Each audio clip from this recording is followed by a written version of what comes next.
নিষিদ্ধ সংগঠন ছাত্রলীগের মিছিল, মহাখালীর মিছিল, আজকের বা আজকের মিছিলের তীব্রতা এবং নিষিদ্ধ আওয়ামী লীগের যে অ্যাক্টিভিটিস ক্রমান্বয়ে একটু বৃদ্ধি পাচ্ছে,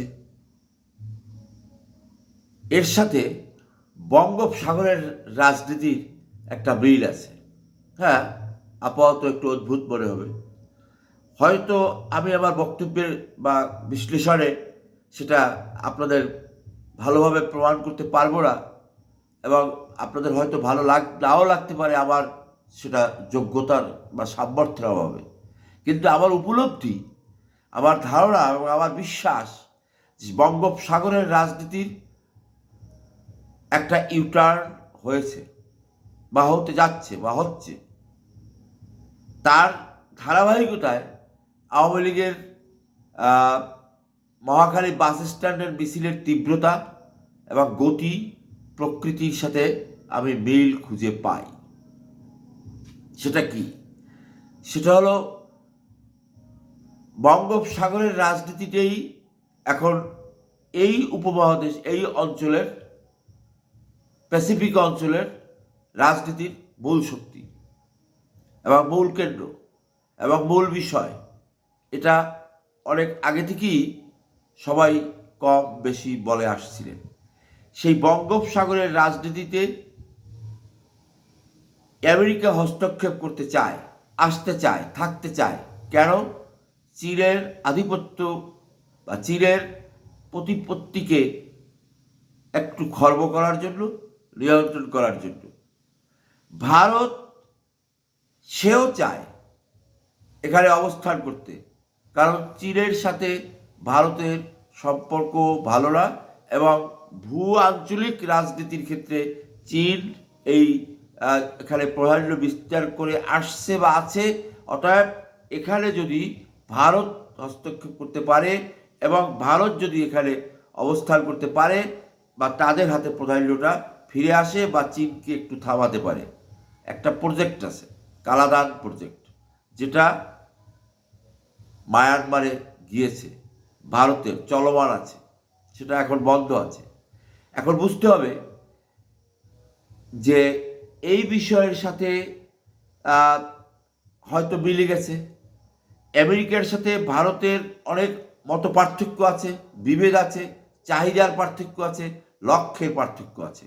কিন্তু চীনকে ছোট করা, চীনের আধিপত্যকে খাটো করা, চীনকে প্রতিরোধ করা, এই জায়গায় মিলে গেছে।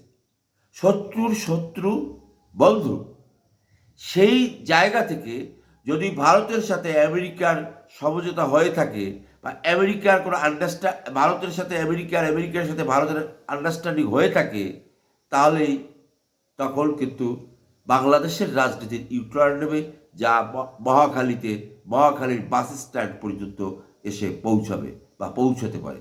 আমি এইভাবেই মনে করি বা এইভাবেই ভাবি, যতক্ষণ পর্যন্ত ভারত আমাদের রাজনীতির মধ্যে বা আমাদের দেশের রাজনীতির গতি প্রকৃতির মধ্যে হস্তক্ষেপ না করবে, ততক্ষণ পর্যন্ত রাজনীতির গতি প্রকৃতির পরিবর্তন হয় না। সেটা হোক আওয়ামী লীগ, সেটা হোক বিএনপি। অনেকেই বলে থাকে যে লন্ডন থেকে তারেক জিয়া সাহেব যে বার্তা দিয়েছিলেন যে আমার দেশে যাওয়া না যাওয়াটা নির্ভর করে ইত্যাদি লিখে যে মানে কথা প্রকাশ করেছিলেন, তারপর তিনি যে এসেছেন সে ফয়সালা নাকি ভারতের সাথেই হয়েছে। সুতরাং শুধু আওয়ামী লীগ না, বিএনপি না, জামাতও গোপনে গোপনে ভারতের সাথে মিটিং করে থাকে। সুতরাং আমাদেরকে বুঝতে হবে যে ভারতের আধিপত্য এখানে আছে। ভৌগোলিক কারণেই ভারত আমাদের এখানে আধিপত্য আছে।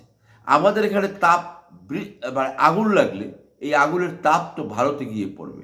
আবার ভারতে যদি আগুন লাগে তার তাপ তো বাংলাদেশে আসবে। প্রতিবেশী রাষ্ট্রের এই স্বাভাবিক বিষয়টাকে পাশ কাটিয়ে অনেক কথাই বলা যায়, কিন্তু বাস্তবতার এই পৃথিবীতে চলা যায় না। এখন আমার মূল প্রসঙ্গ ওটা যে আমেরিকার সাথে আমাদের বঙ্গোপসাগর দিয়ে যদি সত্যি একটা সুরাহা হয়ে থাকে, তাহলে অবশ্যই আমাদের রাজনীতির একটা পরিবর্তন হবে। আমি আমেরিকা আমাদের এখানে প্রভাব করতে চায়, আমি তাতে পুলকিত না। আমেরিকা প্রভাব করতে চায় না, তাতেও আমি পুলকিত না। ভারত আমাদের রাজনীতিতে প্রভাব বিস্তার করতে চায়, তাতেও আমি পুলকিত না। আমি পুলকিত যে আমাদের দেশপ্রেম, শিক্ষা, শান্তি, প্রগতির অগ্রযাত্রা অব্যাহত থাকুক, আমাদের রাজনীতি আমাদের নিয়ন্ত্রণে থাকুক। সবাই ভালো থাকুন, সুস্থ থাকুন। আবার দেখা হবে অন্য কোনো সময়, অন্য কোনো ভিডিওতে।